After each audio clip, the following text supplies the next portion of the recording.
to the G Global Experience. I'm out here taking a look at the mango trees, looking at the little property I'm working on. Figured I'd take you guys along for the ride, let you see what is going on out here in beautiful Bangalore, Senegal. So yeah, let's take a look, guys. So yeah, guys, here's the first mango tree that we're gonna look at. Man, look at it. It looks nice, guys. I just finished eating about 8, 10 of these, right? So, you see they're hanging. They're really, they're about a couple of weeks away from, us really being able to fully harvest them. But man, they're looking really good. And my lime trees, they're starting to bloom. Take a look. You can actually start to see limes coming in on these things. They look really good. Another couple of weeks, man. And the limes here are so good, man. I was eating limes last season like they were oranges. That's how good the limes are off of these trees, right? I mean, they're limes, they're sour, but they're actually, pretty good. And these are the peppers I got planted right here. I got a field of peppers going, about 1,000 pepper plants or so. And they're really starting to, look at that, guys. They're looking really nice. So, we're, gonna get out here in the next, week or so and start harvesting these. Get these out to market, man. Start generating a little income around this camp. In addition to, this is a working farm, in addition to, me working out sustainable farming techniques out here, which is primarily how I started, So to put these plants out, I actually had a little help. I have a guy that works with me. And he comes out and we do a lot of things together. But yeah, he's a good guy, This is the old plot that I started with over here. I had purple hull peas, some longhorn okra, some sweet corn, some turnips, and mustard greens, man. But they all ran this course. I ended up having to go back to America a few weeks ago, and while I was gone, they pretty much went ahead and died out their last leg. But let me tell you, these turnips, guys, they were so huge, so healthy. I mean, I had turnips the size of almost volleyballs. That's how big they got. And my mustard greens, they were tremendous. Tasted so good, guys. So, I'm getting ready to redo this whole little section right here. My sweet corn. The sweet corn tasted amazing, as a matter of fact. The ears didn't fill out the way that I needed them to, though.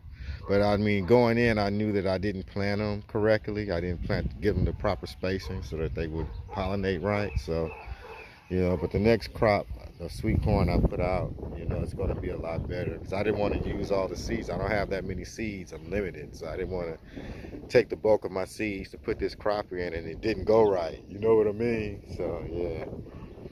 I even had some squash mounds. I did some zucchini and some yellow squash, and they worked out great, initially. And then eventually I ended up with some leaf blight on those. So, I had to work that out.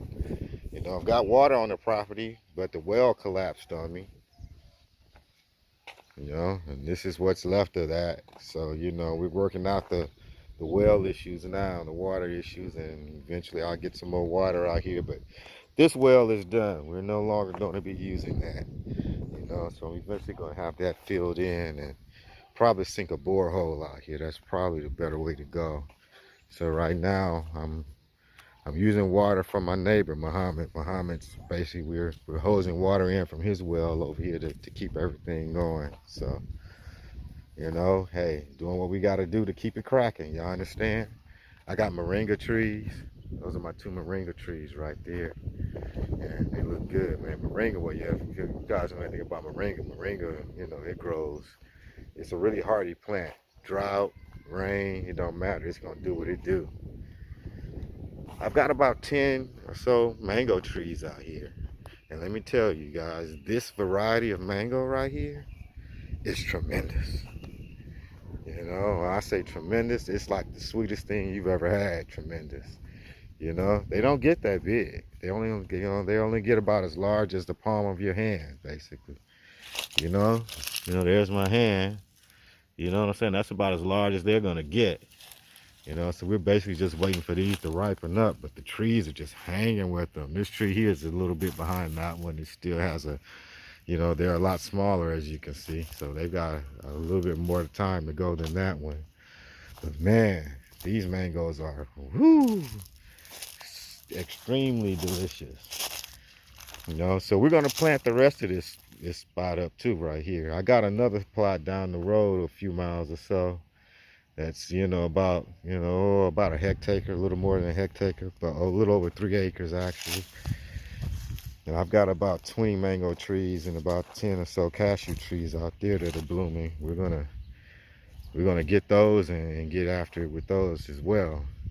You know, once again, these trees over here on this property are just hanging. You know, and eventually, like I said, we're gonna plant all of this. You know, when I was in the middle of right when we started putting the pepper plants out, and I was breaking ground and bringing fertilizer in to do the rest of this ground, that's when my well collapsed. So that kind of put a halt to my planting over here anyway. So, we got to work that water issue out, like I said, before I really, go full bore out here. But hey, it's gonna do what it do, you know. This variety of mango back here, guys, is I think it's more of like a canning mango, but they're good too. They're edible, just not quite as sweet as, has a little bit more of an acidity level, higher acidity level than the smaller ones do. The neighbor's mango trees, those are Kent's right there. Nice big Kent tree he has. But if you see their mango trees all over the place out here. I'm in the part of Senegal where, there are a lot of mango trees. They do a lot of mango harvesting out here. So, I've even got a red hibiscus out here growing underneath one of the trees. At least I believe that's what this is. Comment, let me know, guys, what you think this is. I'm pretty sure that's a red hibiscus, though. I'm gonna clone it and get it going. And like this plant right here, it grows pretty much naturally wild out here everywhere. I'm not sure what it is, but the roots of it, this tree's roots makes a really, really nice tea. Nice, floral, smooth. It's really, really good, actually. As a matter of fact, I actually have some going now. I'm making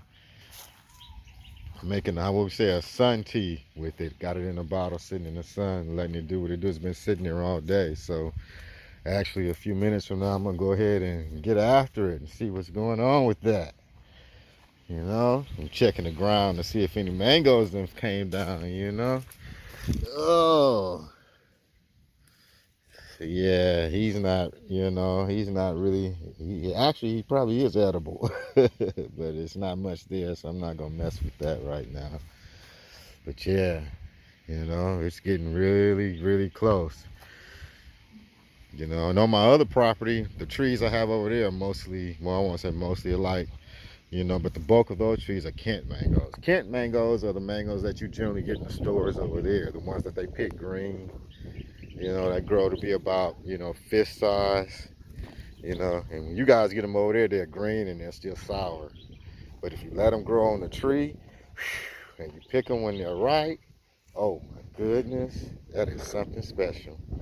But yeah, like I said, my pepper plants, they're looking really nice, really decent. So we're gonna get out here and harvest some peppers here in the next week or so. And then after that, like I said, I'm gonna finish out this plot. I'm gonna go ahead and put purple hulls. I'm gonna do purple hull peas all over where this first plot was. And then over here, I'm pretty sure I'm gonna probably put in some probably some okra. They call it gumbo. Okra is gumbo. Yeah, so I'm gonna put gumbo over here, and then over here next to the chicken house, I've got another small plot where I'm gonna throw me some more. Next to this other mango tree, I'm gonna throw me some mustard greens and turnips and okra over there, just for me, my personal. Man, 'cause I need them greens, baby. I gotta have them. You know what I'm saying? This is my chicken house. This is actually a working chicken farm. So. here in the next 6 to 8 months or so. Once I finally finish, building out the apartment over here, getting all the stuff put in, and we're gonna finish out this building. We're gonna actually go and put about 500, maybe 1,000 chickens in there. Oh, Muhammad's chickens are on the plot. Y'all, they over here getting their graze on. He brings his animals over here pretty much every day. He has, donkey, goats, cattle, all of that. So every now and then, the donkey pretty much he brings over here every day, every night, and he lets him graze. And then he brings his goats and his sheep over, and they do the same thing. And every now and then he'll even bring his cattle out, but he generally takes his cattle over. There's fields down the way that he lets them graze in. But the chickens, man, they come in, because they can come through the gate with this open or closed. So they come over whenever they so choose, and there they go, guys. So, but yeah, so hey, that's what I got on. Oh yeah, there's my tea bottle sitting out, in the sun. Got it sitting out, getting this. I got a Lipton bag in there with the roots. But.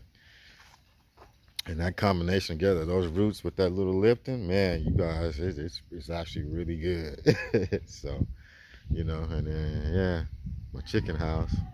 Well, in any event, guys, that's it. This is the first day inaugural video of the G Global experience.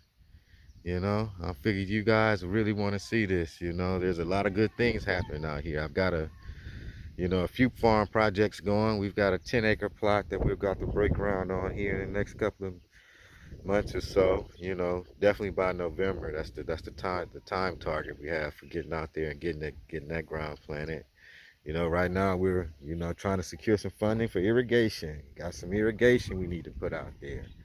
'Cause that's 10 hectares. That's about 25 acres or so. So. I'm trying to get a hold of some drip hose and all the pumps and everything, solar panels, everything I'll need to make that work. And once I do that, then we're gonna go ahead and get that ground turned over and get a crop planted out there. I'll give you some updates and details on what we're doing out there once we actually get started. But we're doing some really good things out here in Senegal, everybody. So man, just stay tuned, because it's gonna it only gets better. There's gonna be a lot of more. Y'all like that grammar? A lot of more. There's gonna be a lot of great things going on. So hey man, stay tuned. Like, subscribe, and share. Tell your friends about it. Gonna be doing some good things out here. Thanks. Goodbye, people.